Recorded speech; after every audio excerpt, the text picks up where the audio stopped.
Hi, I'm Mary Beth Stapleton, Manager of Family and Community Partnerships for Harford County Public Schools. Welcome to the Parent Academy Real Talk, featuring the United Way of Central Maryland.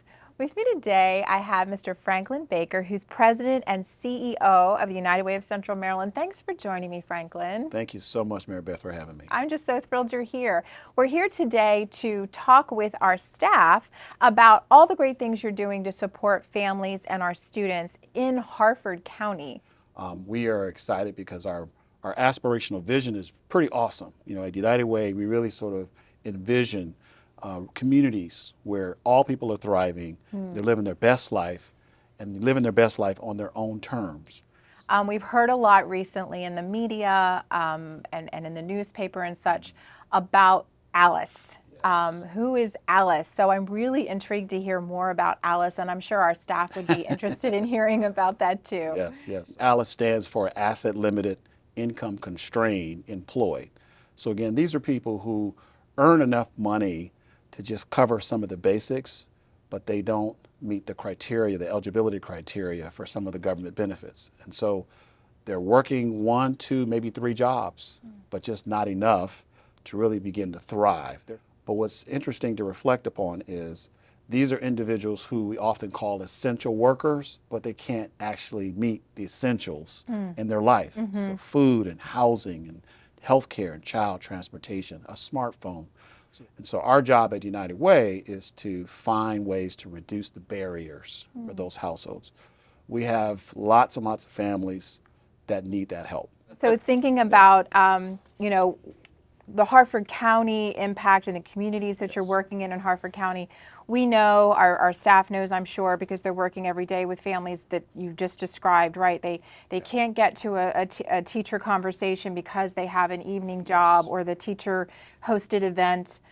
They're struggling perhaps to kind of get through the day and perhaps might need some groceries from the food pantry or clothing for their families. So just to think about how the United Way is supporting those families in our schools and trying to feature that so staff really understands how you're helping. And I think even before Mary Beth sharing sort of what specific things United Way is doing in Harford County, it might be helpful for those who are watching to just hear a little bit about the Alice impact in Harford County. Okay. Right? Because we know that there are thousands and thousands, as I said, of households that are Alice throughout the state. But in specifically Harford County, there are more than 37,000 households, which is sometimes hard to imagine. 37,000 households, which represents 37% of the Harford County population. Wow. Right? So it is more than 1 in 3 households who are really working hard, but just can't afford to keep pace with the state's, and in specifically Harford County's cost of living, right? And to give you a sense for Harford County and your listeners, we are struck by the numbers that's required in terms of income, household income, to get above the Alice threshold. So a family of 4 in Harford County with 2 adults, 2 child care age youngsters in the home, they need to earn more than $88,500 in a year as a household to no longer be classified as Alice, right? Got it. And so just in thinking as you're talking, those are actually, in my view, pretty good incomes. Yeah, they are. I mean, but that said, to your point, as you start to add on the expenses for a family, then those resources tend to be decreased. So if you're looking at childcare, if you're looking at housing costs, if you're looking at food, those expenses then kind of really cause that stress for families because they can't necessarily get through the month. Right. Understand. That's exactly Okay. right.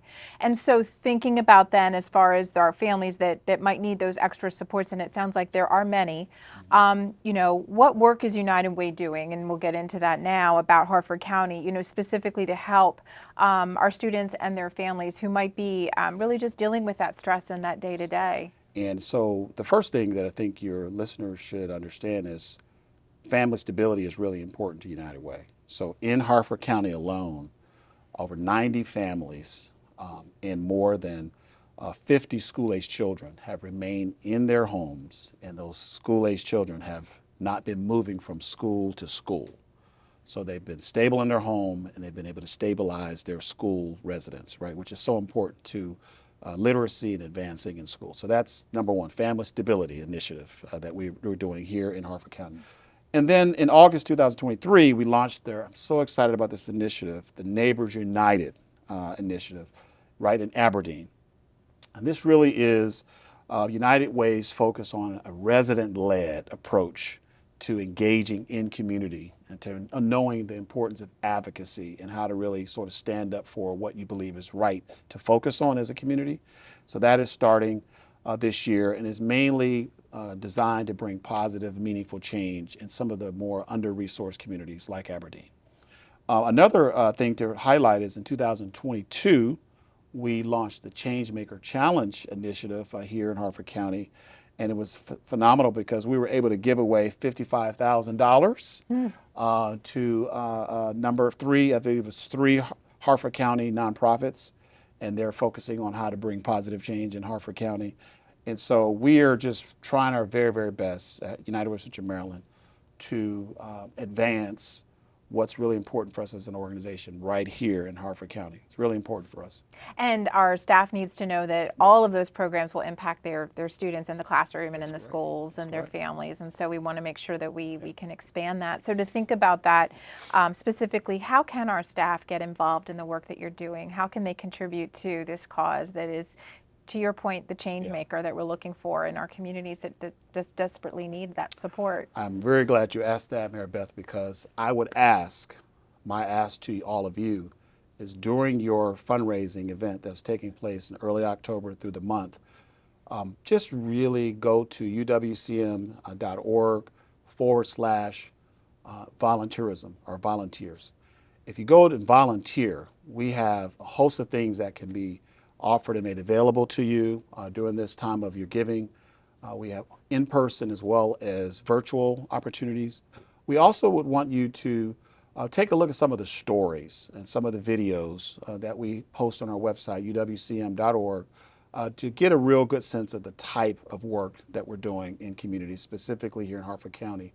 Well, thank you for sharing all of that, Franklyn. I know myself, I've volunteered, my family has volunteered, and it's a memory that we'll never forget. I mean, we really just had such a great day. Especially the children, getting the children Exactly, involved. getting our children involved. We actually helped out at a food pantry event, and it was just so inspiring. So thank you for bringing this information to our staff and helping us understand, our neighbors that we're, shopping alongside and driving alongside and trying to, create a community that's just so positive and really supportive of all families. So thanks for being here. Thank you for this opportunity.